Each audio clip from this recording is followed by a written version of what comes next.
Good morning, everybody, and thank you for joining us today. I also want to thank the members of the cabinet who are here with us this morning, as well as my Democratic colleagues from the other wing, especially our champions on the Joint Committee on Finance, who have been putting in tireless hours to send me the best darn budget possible. So thank you for your work, and I also want to thank the folks from the State Budget Office and from the Building Commission staff, and of course, the people that work with me in the Governor's Office. So how about a round of applause for all those?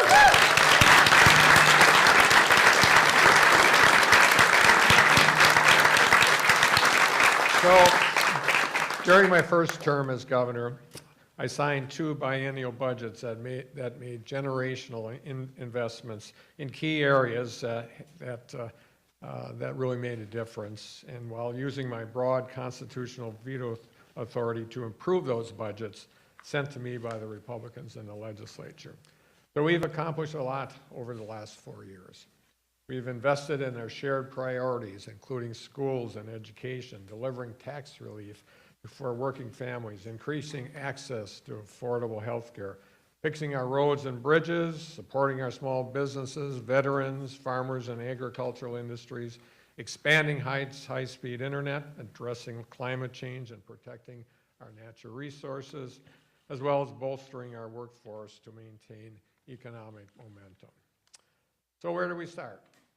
After 30 years of deficits, we have had 3 consecutive fiscal years with a positive balance in our general fund, and we ended the fiscal year with a record-setting $4.6 billion balance.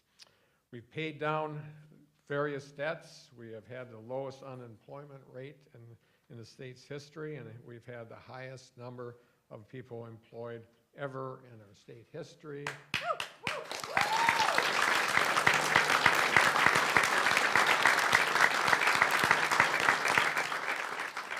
And our state's rainy day fund is at the highest level ever, a record $1.8 billion, which is more than 5 times what it was when I took this office.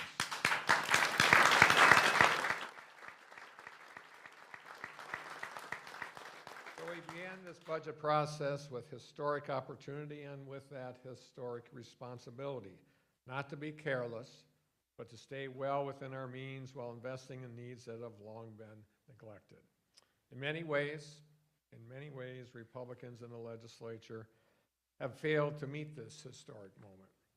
They sent the budget back to my desk without making critical investments in key areas that they know and have acknowledged are essential to the success of our state.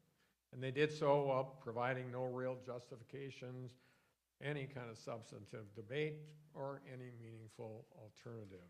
That decision is, to put it simply, is an abdication of duty. Since day one, my budgets have always been about pragmatic solutions, like state funding for high-speed broadband, like affordable and accessible childcare, like substantial categorical aid increases for our schools, investing in our University of Wisconsin system and our technical college, providing targeted tax relief for caregivers, parents, seniors, and veterans and their spouses, expanding Badger Care and paid family leave, legalizing and taxing marijuana, just like alcohol. Folks, these are not controversial concepts at all. In light of these short-sighted decisions, there are those who would have me veto the entire budget, to send the legislature back to the drawing board and ask them to start from scratch.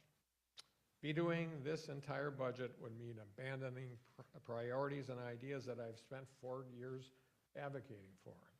It would mean leaving schools and communities in a lurch after rightfully securing historic increases for the first time in years.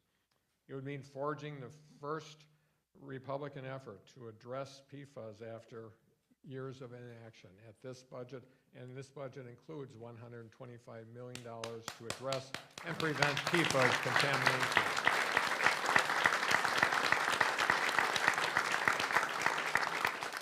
It would mean forfeiting one of the largest investments in state history in workforce housing, a $525 million investment in expanding access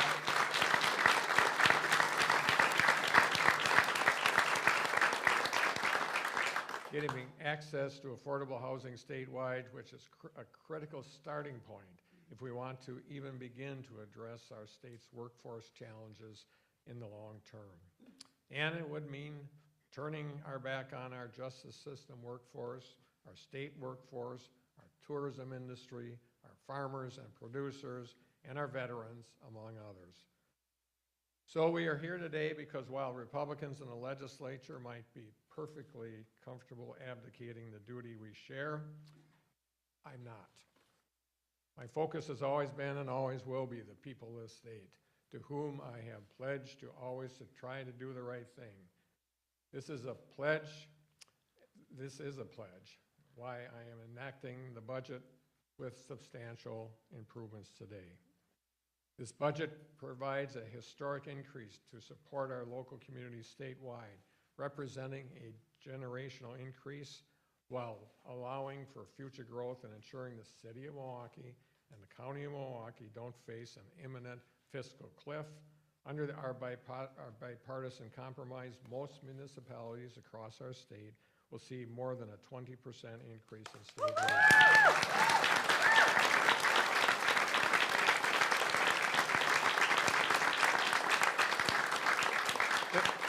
This budget also builds on our work to do what's best for our kids and with a historic budget investments in K through 12 statewide. Now, I know that this isn't everything that I proposed in my budget, far from it. But this budget does maintain 2/3 funding, and with revenue limit increasing for the upcoming school year, we are providing more than $1 billion in spendable revenue for K through 12 schools. That's money that can be used in the classroom for teachers and kids.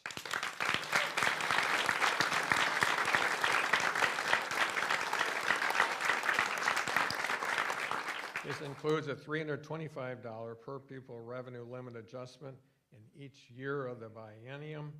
And while I've been able to unilaterally over the last 4 years increase aid per student by over $300, we know that we will still have a lot of work to do and ensure that state investments can keep up with inflation. So I have also used my broad veto authority to provide school districts with predictable long-term increases for the foreseeable future.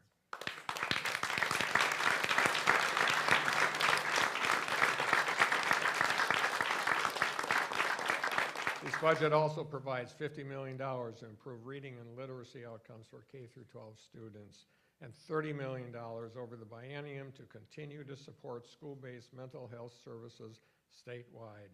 It's a year of mental health, folks.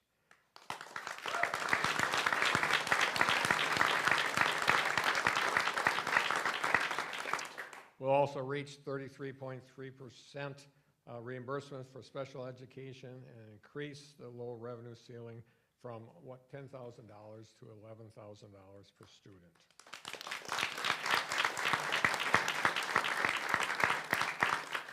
This budget, with the help of my vetoes, will provide $15 million in additional support for our state's child care providers.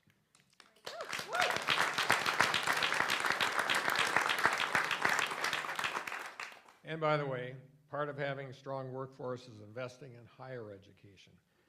So I'm glad that the Republicans took my veto threats seriously when they promised to gut our University of Wisconsin system by more than $32 million. At one point, even threatening to cut hundreds of millions of dollars. And decided at the end to provide an opportunity for the UW system to retain that $32 million in this final budget. But I also want to be clear. Republicans' decision to prolong their decade-long war on higher education by failing to provide meaningful investments in our University of Wisconsin system and our technical colleges is short-sighted, misguided, and wrong for the workforce, wrong for our economy and our state. So we're going to give the UW system the ability to keep 188 positions working on diversity, equity, and inclusion.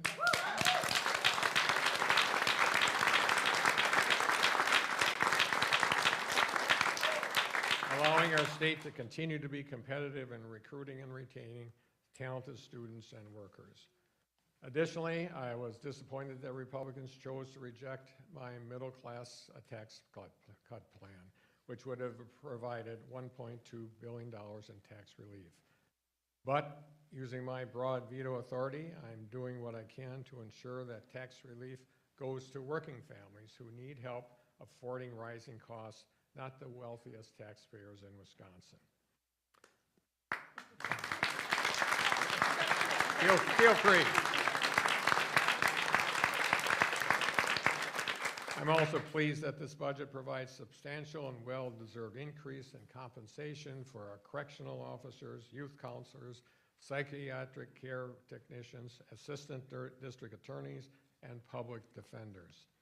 It also provides sizable investments in tourism, marketing, and advertising, and includes resources necessary to continue our work fixing our roads and making sure our infrastructure is built for a workforce and economy in the 21st century.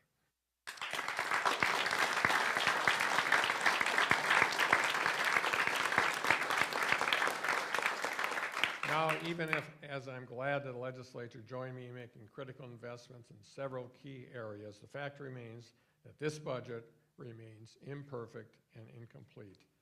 Of urgent concern to me as governor is that while this budget makes some critical investments to help support some portions of our state workforce, Republicans return this budget to me without critical components of my comprehensive plan to address workforce challenges that plague our state. So today, I'm enacting this budget and giving the legislature a second chance.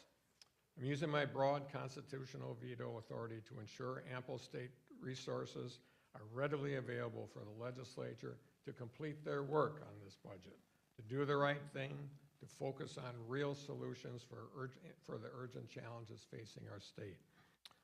For starters, the legislature must make substantial investments necessary to stabilize our state's child care industry and ensure child care is affordable and accessible so that we can keep parents in our workforce.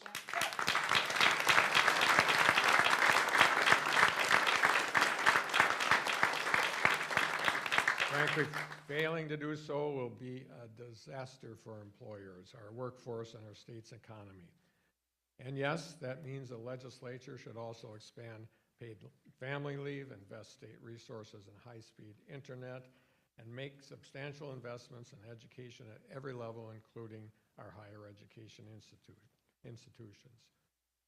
These efforts, along with other key provisions I included in my proposed biennial budget, are essential for maintaining our economic momentum and retaining and recruiting workers across the state.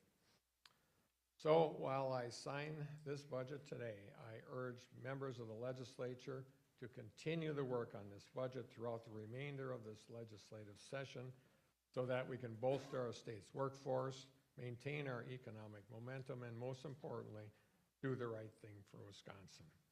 So thank you very much, and now I'll hand things over to Elmer Moore Jr., Executive Director of the Wisconsin Housing and Economic Development Authority, to talk more about how this budget will expand access to affordable, safe housing in communities across the state. Elmer, you're up.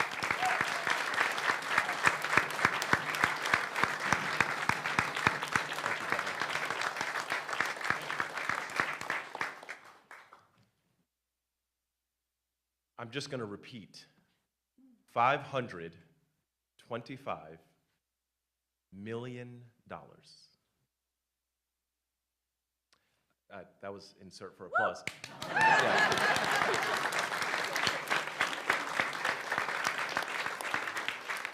Today is a great day in Wisconsin. We are making a historic investment thanks to our incredible governor and a bipartisan collection of legislators, making this unprecedented $525 million investment in workforce housing. Insert applause.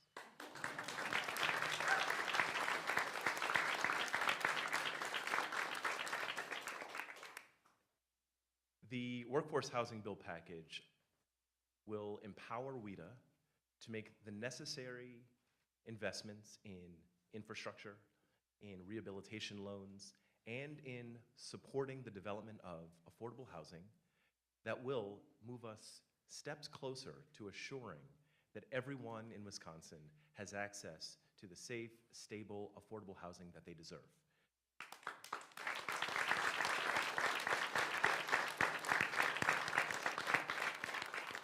I am going to take this opportunity to thank Governor Evers again for his unwavering support of housing as a core human need, as well as Representative Brooks and Senator Quinn and the many authors of the Workforce Housing Package for spearheading efforts to address our housing needs. This action today affirms our position that affordable housing is truly a bipartisan concern because we are in a housing crisis. All people across our state deserve to have access to affordable housing options because they need it to thrive. We stand ready at WIDA to implement these new programs that will enable more people in Wisconsin to have an affordable place to call home. Thank you and congratulations to all of us.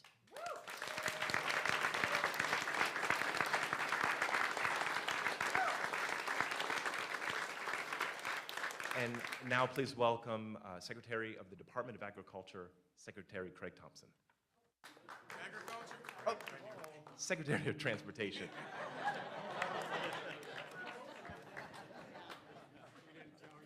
Thank you. I think I just got promoted. Randy, I think good job. Thank you, Executive Director Moore. Thank you, Governor Evers.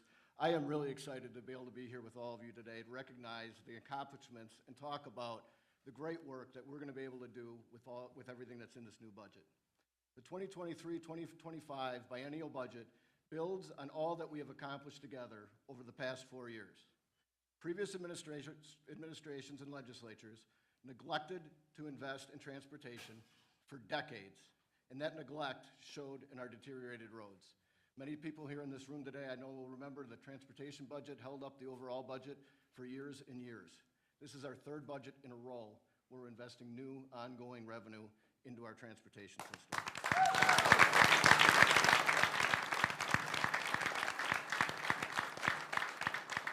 Governor Evers' commitment to transportation, combined with the investments made over the past two budgets, as well as the bipartisan infrastructure law, have allowed our department to deliver a robust construction program with improvements being felt by residents throughout the state.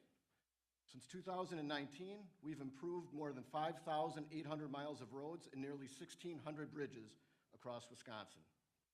This budget will continue our progress toward improving our infrastructure, whether that's reconstructing the Blotnick Bridge in Superior, a vital connector between Wisconsin and Minnesota, or making needed repairs to the Ray Nitschke Memorial Bridge in Brown County, or fixing any number of the miles of highways and bridges in between. This budget will allow our department to continue making real progress in our effort to build a 21st century infrastructure that meets the needs of a 21st century workforce and economy.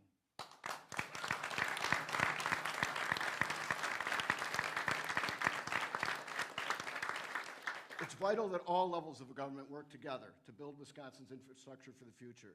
And that's why the shared revenue increases, in addition to the transportation budget within this budget, are so critically important. They allow us to continue our important work with communities to improve the roads and bridges that we all rely on. Almost 90% of the center lane miles in Wisconsin are owned and operated by local units of government. And this budget provides significant increase in support to local communities statewide. It increases general transportation aids for local governments by 8% over the biennium. It increases the local road improvement program by 8% over the biennium, which will allow local governments to continue improving seriously deteriorating highways, town roads, city and village streets. There's $45 million for local bridge programming that will ensure Wisconsin's bridges remain safe and reliable, as well as $12.5 million that will allow us to work with our local partners to be able to assess the agriculture, smaller bridges that are so important to our rural communities. There's $150 million for the brand new agriculture road improvement program that will keep the connection between farm fields and markets strong and our rural areas vital.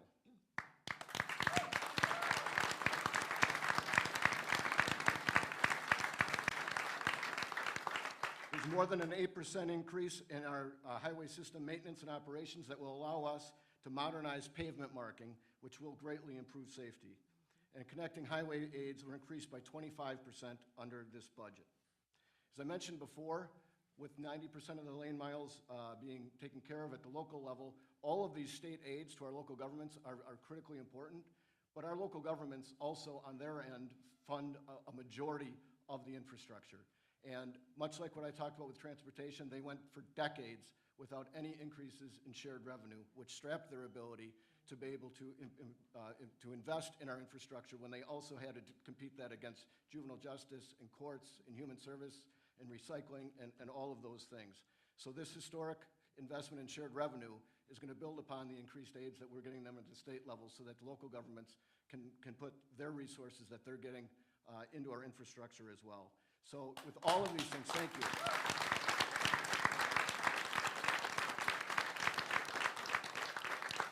All of these things combined are going to mean that the people of Wisconsin are going to see an improved infrastructure that will meet our 21st century workforce needs. And with that, it is my honor to be able to introduce the Department of Agriculture Secretary, Randy Romansky.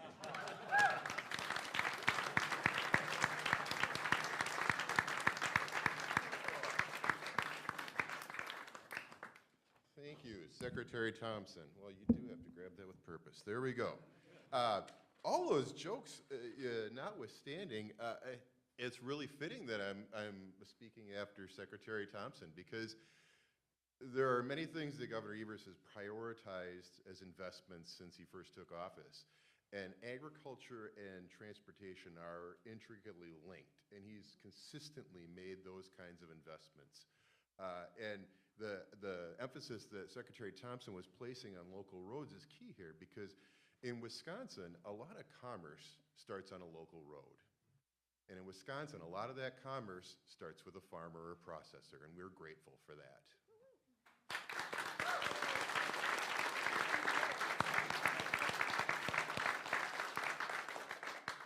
And just to paint a bigger picture, agriculture in Wisconsin is almost a $105 billion industry. It's a major economic engine. It's also an industry that's part of Wisconsin's past, present, and future. It's an industry that employs a lot of Wisconsinites. 1 in 9 people working in a job in the state of Wisconsin right now is working in a job related to agriculture to this day.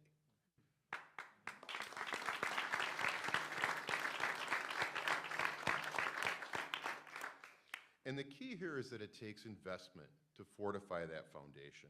And as I said, Governor Evers has consistently prioritized investments in Wisconsin agriculture. That's why I'm pleased to join Governor Evers today as he signs this budget. It provides strong and needed investments for the industry, such as additional dairy processor grants, continuing nitrogen optimization funding, and increasing meat processing grants, just to name a few.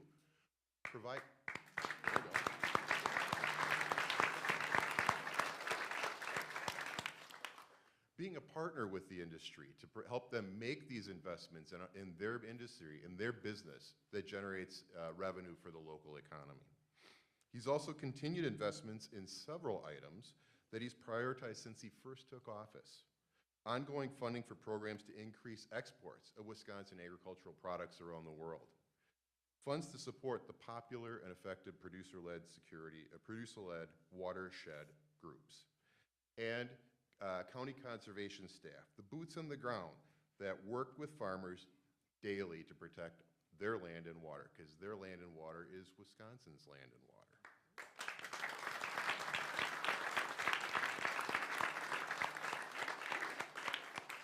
I've actually heard it from many farmers. The comment that is pretty consistent is, we take care of the land and water because the land and water takes care of us. Finally, in a year that the governor has declared the year of mental health, he's once again provided funding to support DACCAP's Farm Center and its Farmer Wellness Program, a program that was established to provide a 24/7 helpline and other programs to help farmers address mental wellness. Farming is not a 9-to-5 job. Farmers should have access to that kind of programming to help them out.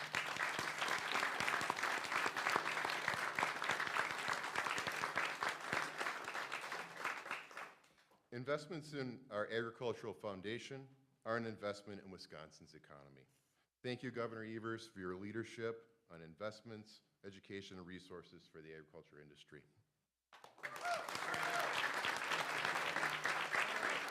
I'll switch places. Sign a budget, folks. And I'm gonna have these young people help me distribute pens. How about that?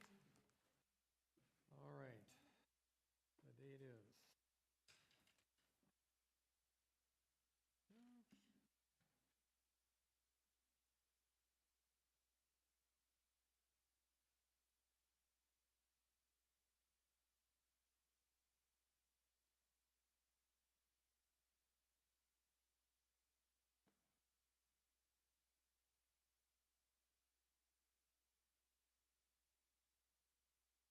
Here we go.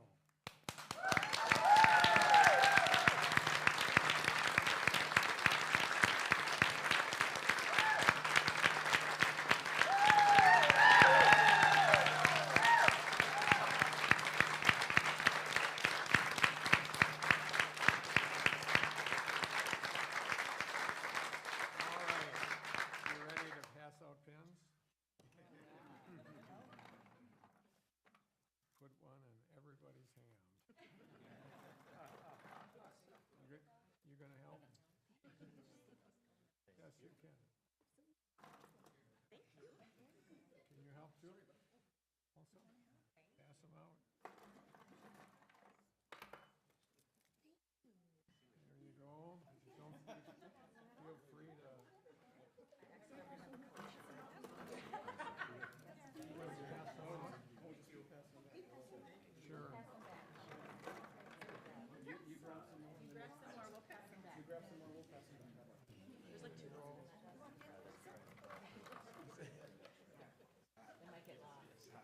Make sure all the people over there get some.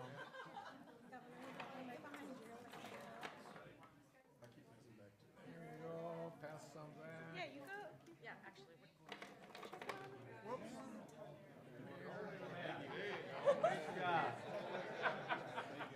Splitting of the sea. Can you take some more over there? Pass.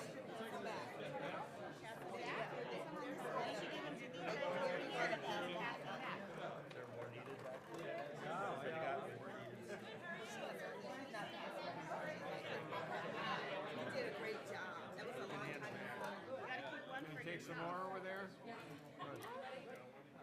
We're gonna keep one for yourself.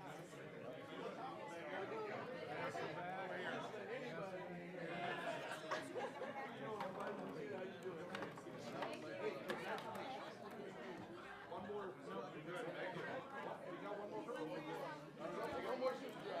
Everybody got one? Come on through.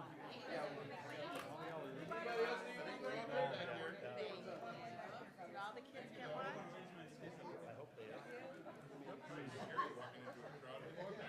All right. David, how are you? Actually, after this one. All right, whoa. It's now time for a few questions.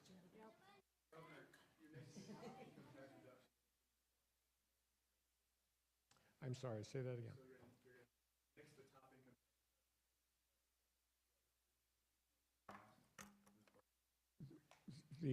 We have two of them, the two highest, we remove the money to have them be where they were before. So everybody will receive some tax relief, about 175 million, if I'm not mistaken, what we hope. Yes. Any other questions?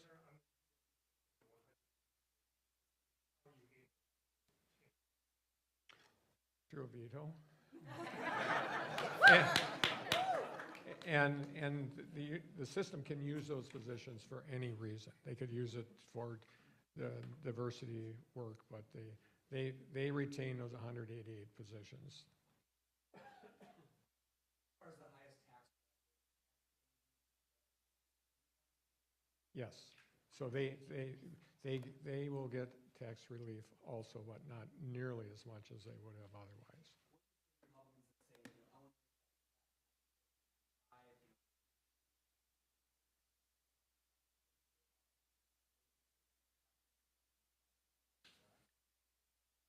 Well, I know the other states that have that have trouble finding people too.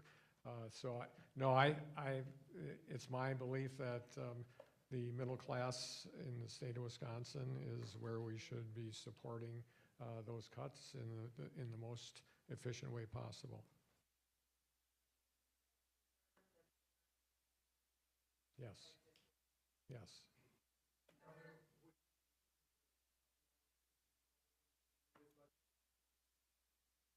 There's a lot of things that I didn't like about it, and I'm sure there's some things that I vetoed that Republicans don't like.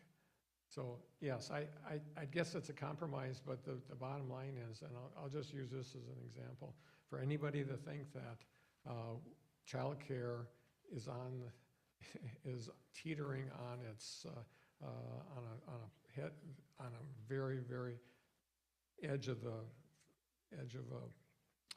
cliff. Thank you. That they are, and if we want to have enough people to do the job, we can't take half of them out of the workforce, either men or women. And so we have to do something about that. And so there's all sorts of opportunities. We left enough money in the budget for the Republicans and the Democrats and the legislature together to come up with some solutions, and that's what we expect.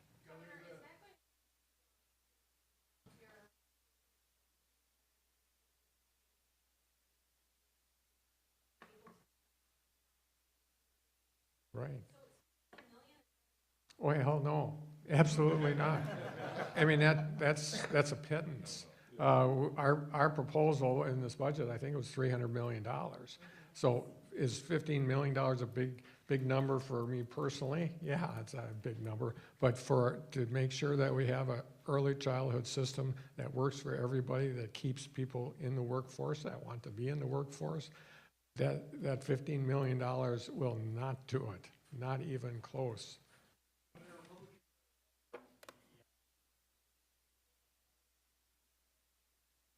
Yeah, I think that's the wrong interpretation. That's a talking point from the national level that people are taking on DEI. The fact of the matter is, Kohler Company, Rockwell, you name it, any large company in the state of Wisconsin has DEI efforts so that they can get enough people to do the work for them. And suddenly we're going to say this is a divisive thing? Give me a break.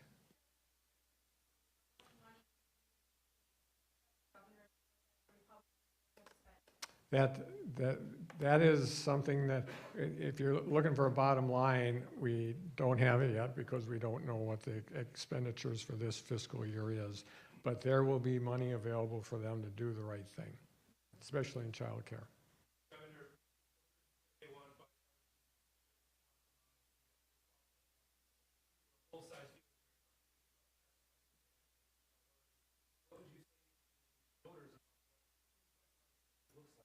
Yeah, well, it looks like it works. You're going to ask the Milwaukee County and City of Milwaukee folks standing behind me. This is a big deal for them. And if you think about Milwaukee County and the City of Milwaukee, what a important economic driver they are for the state of Wisconsin and our ability to come together and solve problems in that arena, it was huge. It was huge what was accomplished in the area of affordable housing. It was huge. You know, you talk about the agricultural roads piece. I mean, it's something that, frankly, people don't think about on a regular basis.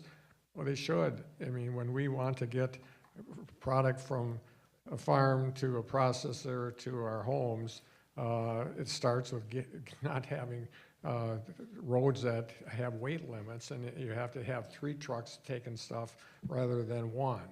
And so there is lots of wins here in this, and bipartisanship does work.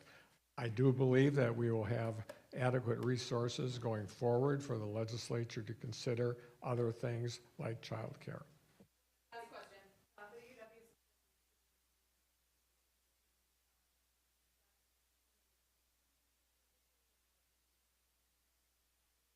Well, they went away from the $32 million, the Joint Finance Committee and UW will have to figure out what that means around workforce. So I do believe that UW will come up with a plan to get that $32 million. But the end of the day, do I think that our University of Wisconsin system and our technical college system can survive well with no increase? Hell no. But we need to, there's compromises and there's compromises, but I am concerned about that as much as childcare. Thanks. There we go.